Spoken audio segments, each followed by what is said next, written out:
First things first, familiarize yourself with your sewing machine. Learn the different parts, from the presser foot to the bobbin winder, and make sure your machine is threaded correctly according to the manufacturer's instructions.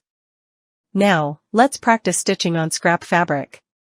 Start with straight stitches, by selecting a straight stitch on your machine. Place the fabric under the presser foot, lower the foot, and gently press on the foot pedal to start sewing. Keep your stitches straight and steady as you guide the fabric through the machine.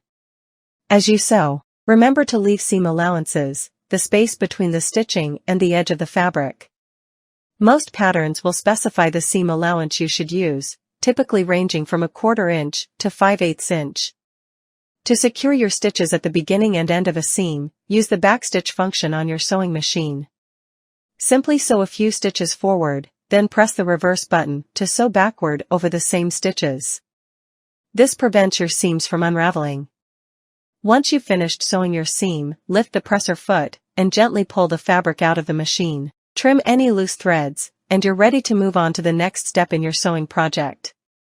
And there you have it, sewing with a sewing machine for beginners made easy. With practice and patience, you'll soon be creating beautiful garments, accessories, and home decor items to cherish for years to come. Comment, like, subscribe. Thank you.